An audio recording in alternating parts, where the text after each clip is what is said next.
Hello everybody once again, this is AikawaKazu and welcome back for another pre-50 cap release review, and this will be the PvP damage review that I'm doing right now. So if you still don't know, we're actually using the T4 skill build. So developers don't actually call it T4 in Identity, they call it skill revamp and game mechanics changes. So T4 is actually a name coined up by players. I'm not too sure whether it's CDN players or Korean players, but it's actually a term that is coined out by players. So there's no such thing in T4 in the developers list, so that's just FYI, okay?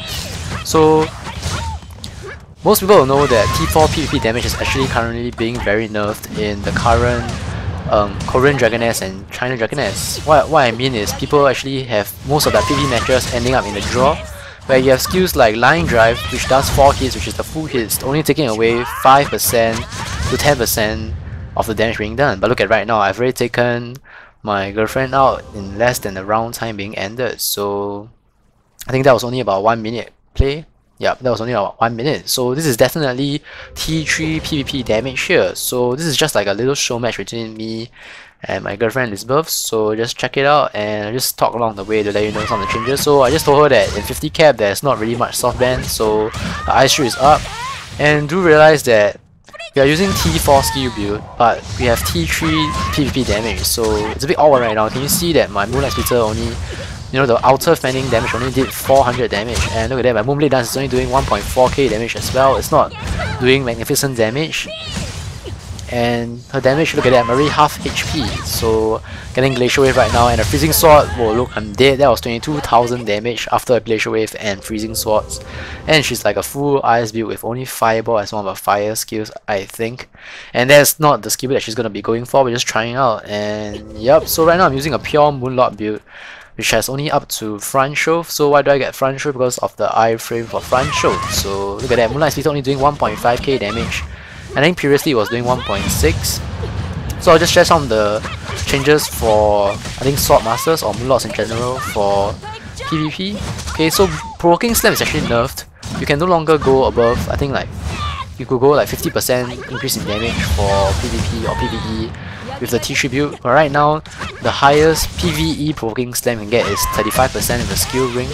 No, I think 40% with the skill ring. No, I think 35% with the skill ring. So PvP, if I'm not wrong, is actually 15%, so that's like 100 to 200 damage increase on your Moonlight Splitter only, so Provoking Slam is already being nerfed. Second skill that was being nerfed is actually Eclipse. It's for both Glads and Moonlord, I guess. I got my Eclipse to level 6, which is the max level you can get without the skill ring, and you only get up to 35% super armor increase.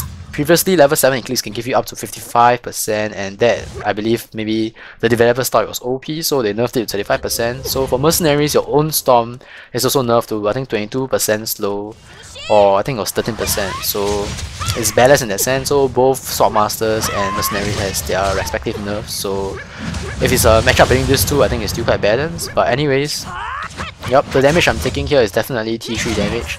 But the thing is, because we're using T4 skill build, so it's a bit complicated, I guess. So yep, I'm not doing damage that I want to see, honestly speaking, as a Moonlord. So 1.5k Moonlight Splitter is not even half of what I can do with my current Sword Master, and it's level 40. So maybe this is the problem, that people are saying that a T4 skill build in a T3 damage can't really match up, so not too sure.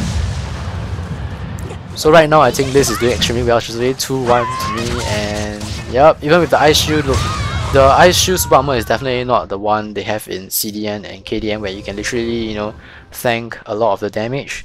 But here Moonlight Splitter can flinch and Elestra with the Ice Shield, so definitely not a problem here, their shields. And I don't think the freezing rate, I don't think I got frozen by any of her Ice Shield when I run close to her. So yep, I think having Ice Shield for 50 cap PvP is definitely fine without a new skill. So look at that, Impact Punch didn't actually lift up her, so that's a good thing for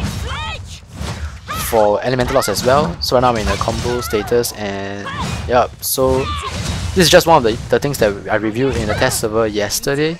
So there'll be more updates coming up, so I just want to put this one up because a lot of people are saying that, oh, there's no such thing as a T4 with T3 damage PvP, so this is just a proof that it is. And yep, so I'll just leave you guys with the PvP for now, and I'm just gonna be doing a commentary, like a mini show match. So right now, the Cyclone Slash has managed to catch Liz there, and I'm going to a Rising Slash, but the problem was my Rising Slash was only level 1. I don't have the the 2 uppercuts. I mean, I couldn't rise 2 times because I actually forgot to add the level. I'm not too sure. I think it's level 5 to get 2 rising for T4. Not too sure. I need to go and find out and read the guide for T4. So I think Freedom has a T4 3 skill build or a skill description for, look at that, parrying stance, and then I got frozen by the ice ball, and then a nice shatter from her followed by getting frozen again into a frostwind and the freezing sword which I dodged last minute but I got caught by the glacial wave. So brilliant play there by Liz, definitely. And why I say that there's no soft ban for level 50 cap PvP is because when King of Fighters mode is out, I think a lot of tournaments will be based off that, and yeah, in that tournament there is no soft ban for any other classes, and I do believe that it's actually pretty balanced. It's just that some classes will do better in general against another class, but if I'm not wrong, KOF you can do 1v1, you can do all the way up to 5v5, so King of Fighters style is actually pretty awesome, and I'm actually going to be organized definitely all the 5v5 ones, where definitely there'll be ones, you know, you definitely need to have one per class. That means Academic, Swordmaster, wrong. Academic, Warriors, Clerics, Archers, and Sorcerers, so that will definitely be plenty lot of fun. So look at that, 2.4k crit on the Moonlight Slither. I mean, I do 2.4k on my Moonlight Slither now in 40 cap, so it's been quite emo, but yeah. Not too sure if this was intended. Look at that, the Moonlight, the Half-Turn Slash, 6.2k damage only. And I think that's the reason why the damage is so low is because even with Provoking Slam, right, I'm only doing like 2k damage. So Provoking Slam in PvP is nerfed for T4, I mean the way the skill works, but the damage is still T3. So in that sense, let me see, what am I trying to show you guys? No, wrong thing here. But yeah. So we're 3-3 right now, and aerial combo into heavy slash into cyclone slash. No, she blinks out of it.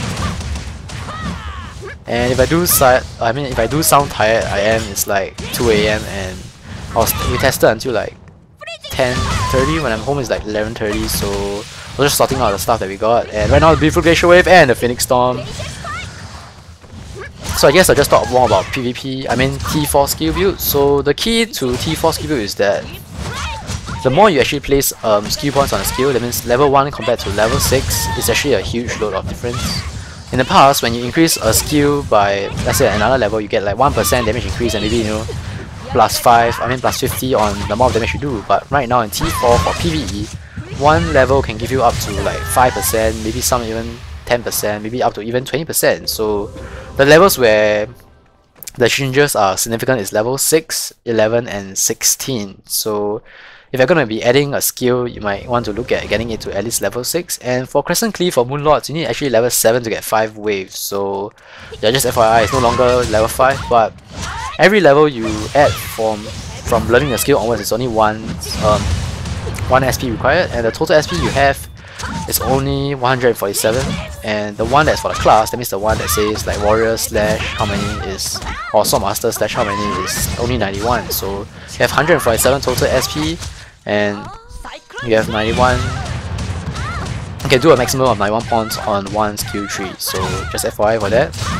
Don't worry, there will be another video to preview and show the entire skill build, and it will show me adding the skill points as well. And yep, if you're still wondering, dual ultimate will be present and there will be no weapon restrictions. So all these things will be in an article where I just post all the questions that was on my comments when I asked for it on my Facebook page, as well as all the questions that I posed.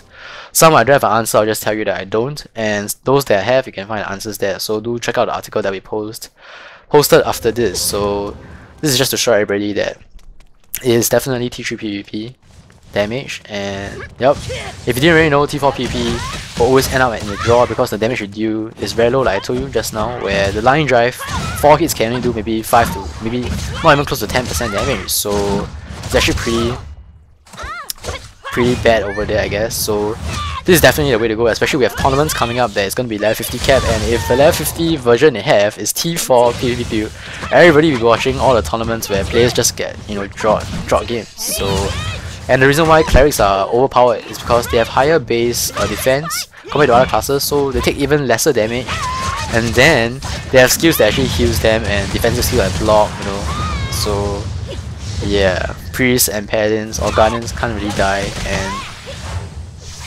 I have like friends telling me that they can keep them in 3 Cyclone Slash combos and they're still not dead and the game still ends. So right now it's a nice glitch away followed by a nice freezing wall and the shatter, but I didn't quite get hit. I think I was out of range. But the ice ball here double frozen me and the freezing sword here once again. The freezing sword EX is just awesome. So this is the PvP damage review once again. So I hope you guys enjoyed this video. It's short 10 minutes to show you how T4 skill build but T3 damage PvP will look and feel like. So once again, remember to subscribe to show your support. Remember to the like button, and thanks for watching once again. God bless. Stay tuned for the article and I'll see you guys next time.